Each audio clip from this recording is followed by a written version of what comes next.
بزرگان محترم اور برادران عزیز، السلام علیکم ورحمۃ اللہ وبرکاتہ۔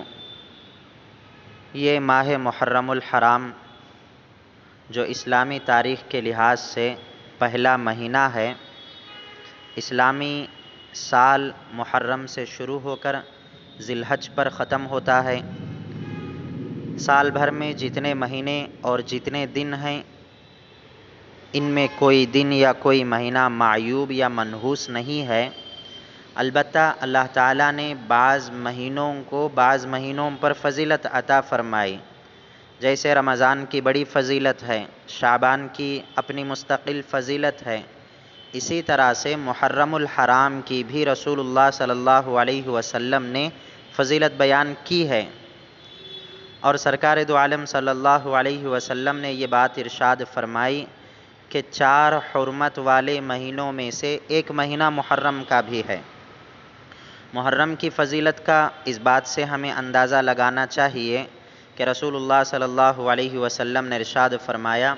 اسلام کی آمد سے پہلے بھی لوگ یوم عاشوراء کے روزے کا اہتمام کیا کرتے تھے، اس کی پابندی کیا کرتے تھے۔ احادیث میں ہے، رسول اللہ صلی اللہ علیہ وسلم نے ارشاد فرمایا کہ جب آپ مدینہ تشریف لائے تو آپ نے دیکھا کہ وہاں پر یہودان مدینہ یوم عاشوراء کے روزے کا اہتمام کرتے ہیں۔ دریافت کرنے پر آپ کو یہ جواب ملتا ہے،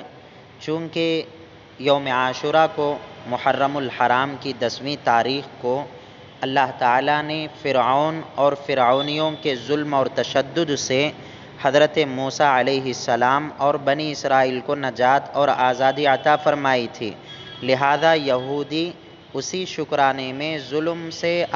نجات اور آزادی پانے کے شکرانے کے لیے یوم عاشوراء کا روزہ رکھا کرتے ہیں۔ تو رسول اللہ صلی اللہ علیہ وسلم نے ارشاد فرمایا، تم یہودیوں کی بنسبت ہم زیادہ اس بات کے مستحق ہیں کہ ہم یوم عاشوراء کا روزہ رکھیں۔ اور جس سال رسول اللہ صلی اللہ علیہ وسلم کا وصال ہونے کو تھا،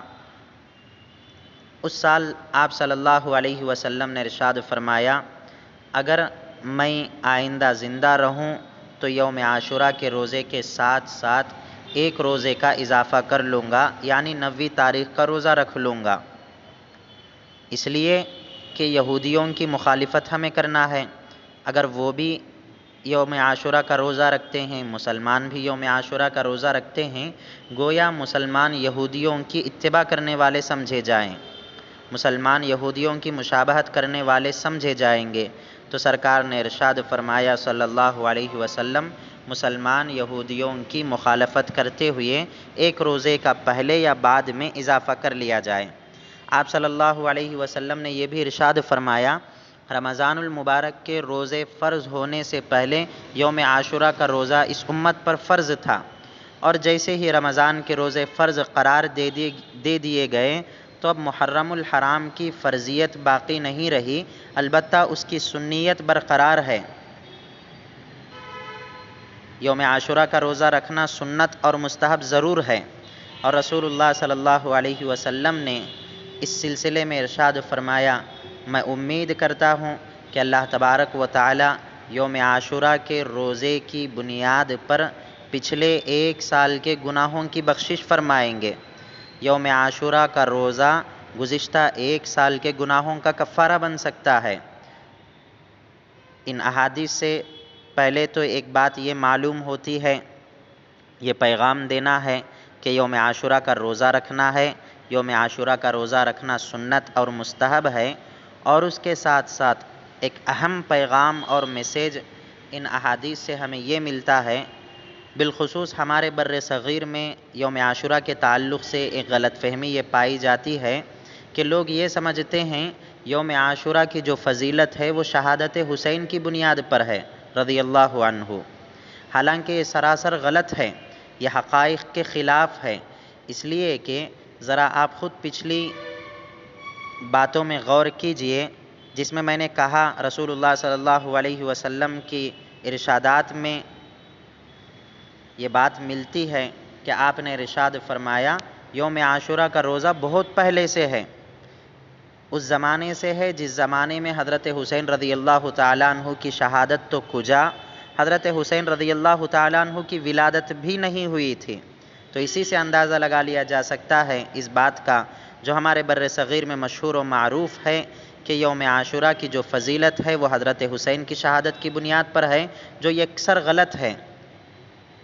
جو سراسر غلط فہمی پر مبنی ہے۔ ہاں،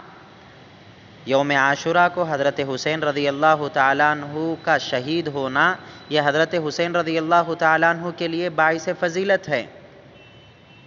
ایسا نہیں ہے کہ یوم عاشوراء کی جو فضیلت ہے وہ حضرت حسین رضی اللہ تعالیٰ عنہ کی شہادت کی بنیاد پر،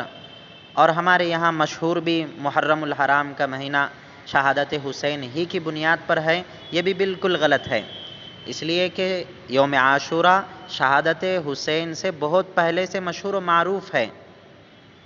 اس کے روزے کی بنیاد پر اس دن اللہ تعالیٰ نے حضرت موسیٰ علیہ السلام کو فرعون کے ظلم و تشدد سے آزادی اور نجات دلانے کی بنیاد پر یوم عاشوراء مشہور و معروف ہے۔ بس اللہ تعالیٰ سے دعا ہے کہ اللہ تعالیٰ ہم سب کو غلط فہمیوں سے بچنے کی اور یوم عاشوراء کی قدر کو جاننے اور پہچاننے کی توفیق عطا فرمائے۔ والسلام علیکم ورحمۃ اللہ وبرکاتہ۔